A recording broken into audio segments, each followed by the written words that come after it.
Um olhar apurado sobre notícias, comportamento, economia e política, com a diversidade de opinião e entendimento. Participe do programa Opinião Agora.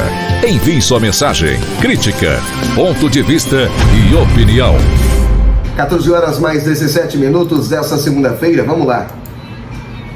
Olha, de certa forma é triste, não, o que a gente vai falar aqui, mas é preciso a gente dizer, está sendo ventilado, notícia, todas as manchetes, qualquer tragédia, acredito eu que arrebata vidas humanas, é muito devastadora, né? Mas uma tragédia que ceifa a vida de crianças inocentes é algo tão avassalador que deixa marcas profundas em todos nós. E eu diria aos senhores que é difícil sequer imaginar o que os pais e os familiares das 19 crianças mortas nesta semana que se passou, né, por um atirador em uma escola no Texas, podem estar passando. É imensurável. Os senhores não têm como mensurar o que os familiares e os pais, né, os responsáveis destas 19 crianças estão passando. É imensurável. Não cogite mensurar. Como alguém pode cometer? Eu fico me perguntando. Como alguém pode cometer uma atrocidade desta magnitude, deste tamanho, dessa proporção? E aqui, antes de seguirmos com a nossa introdução do programa de hoje, desta segunda-feira, né, eu peço por gentileza, que todos os que estão me ouvindo neste momento fechem os olhos por alguns segundos e faça uma oração. Faça uma oração por todas as famílias das 19 crianças que foram mortas nesta trágica, né, em uma proporção tão grande, esta atrocidade, esta covardia de matar 19 crianças do nada. Do nada. Eu peço aos senhores que fechem os olhos nesse momento e que façam uma prece, façam uma oração, eleve o seu espírito, deixa o que há de mais nobre, deixa o que há de mais puro dentro de você se manifestar neste momento e peça a Deus que conforte, que dê forças a todas as famílias dessas 19 crianças que foram mortas, porque o que eu não quero para mim, eu não quero para ninguém, e jamais eu aceitaria que isso seria feito, que isso fizesse com os meus filhos, com os meus sobrinhos, seja com quem for, com os meus irmãos. Você também não gostaria. E se fosse seu filho, se fosse sua filha, só Deus sabe o que estaria passando na sua cabeça neste momento. E onde você estaria neste momento. Como sempre fazem, né, algumas almas vazias deste mundo aproveitador, porque o que nós mais temos hoje são pessoas pragmáticas, em busca de um pragmatismo inexistente. Não existe. Elas acreditam nos donativos, nos seus poderes, no seu carro, na sua casa, suas finanças, acreditam no seu nome, mas não tem fé, não tem coração, sensibilidade de fechar os olhos 5 minutos e fazer uma oração aos que choram neste momento. Almas vazias de um mundo vazio, e que aproveitam a tragédia para empurrar as suas agendas políticas, né, mercenárias, insensíveis, desumanas. E durante uma coletiva de imprensa que eu assisti, das autoridades do Texas, com a presença de policiais e também do prefeito da cidade de Uvalde, né? Acho que é isso, e do governador Gregory, todos visivelmente abalados pelo terrível evento, um candidato democrata ao governo do estado, Beto não sei do que, um dos participantes, diria eu aqui, das primárias democratas em 2020. Ele resolveu se levantar e ir até a mesa, vejam senhores, cobrar uma resposta do governo sobre o banimento das armas, pauta do seu partido, de maneira desprezível e muito oportunista.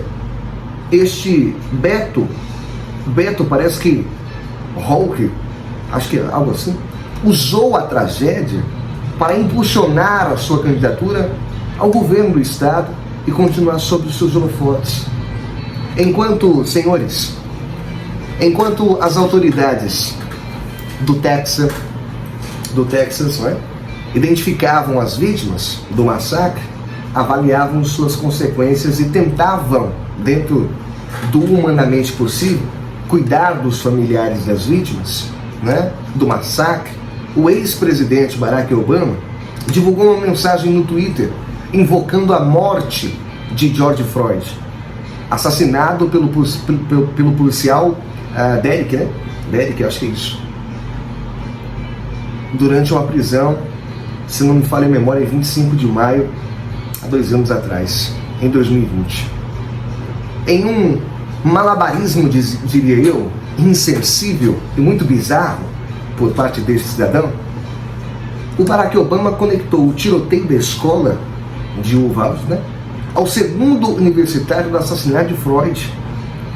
Enquanto lamentamos os filhos de Uvalde hoje, devemos ter tempo para reconhecer que 2 anos se passaram desde o assassinato de George Floyd sob o joelho de um policial. Sua morte permanece com todos nós até hoje, especialmente aqueles que o amavam, tuitou o ex-presidente. Narcisismo e com muita psicopatia, né, em um estado muito puro. Longe das abjetas tentativas aqui da gente usar a inimaginável dor de pais ou de responsáveis, de mães, para as agendas políticas.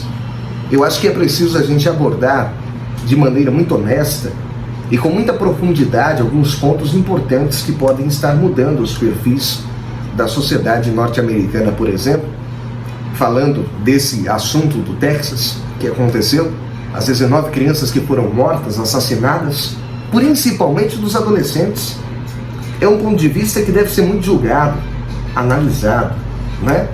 Porque o que aconteceu na semana passada em Uvalde, em outras ocasiões semelhantes na história norte-americana, vai além do raso debate. Mais armas ou menos armas? A própria expressão tiroteio em massa, se eu não me engano significa mass shooting,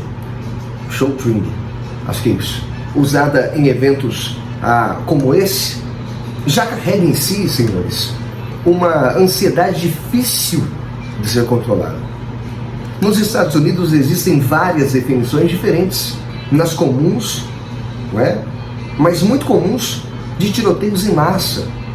E aí, o serviço de pesquisa do Congresso define, preste atenção, define tiroteios em massa como incidentes múltiplos com arma de fogo e homicídio, envolvendo 4 ou mais vítimas em um ou mais locais, né, próximos uns dos outros. A definição do Federal Bureau for Investigation, né, é algo relacionado ao FBI, é essencialmente a mesma. E muitas das vezes, há uma distinção entre tiroteios em massa, privados e públicos, como uma escola, um local de culto ou um estabelecimento comercial. Os tiroteios em massa realizados por terroristas, né, acredito eu, estrangeiros, não estão incluídos. E aí não importa quantas pessoas morram, ou onde o tiroteio ocorra. Essas formulações são certamente viáveis, porque o limite de 4 ou mais mortes é arbitrário, e muito arbitrário.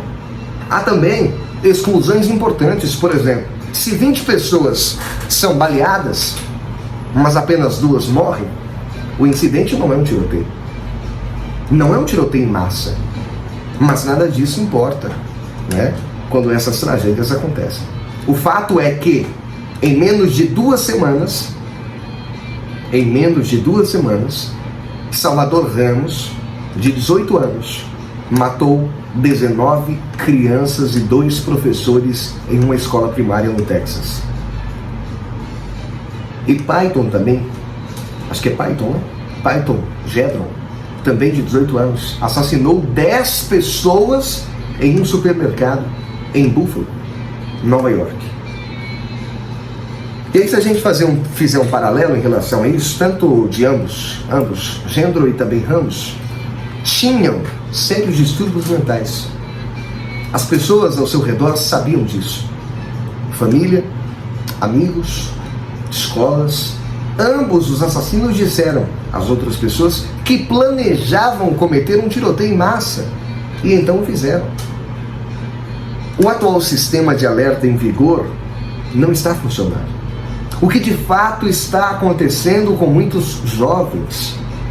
Uma pessoa que tem a intenção de cometer violência, é muito difícil de ser parado em qualquer circunstância. Um ato no Congresso norte-americano não vai parar isso. Não vai fazer isso parar. Nem o controle de armas, nem a extinção da segunda emenda. Não há mais arma nos Estados Unidos do que pessoas. Cerca de 400 milhões. Sempre houve. Seja qual for sua opinião sobre este fato, os norte-americanos nunca se disporão de suas armas. Eu acho. A Constituição proíbe isso. A Constituição proíbe isso. E uma nova guerra civil provavelmente seria desencadeada se essa proposta fosse adiante. Me refiro lá dos Estados Unidos, certo? 14 horas mais 30 minutos desta segunda-feira,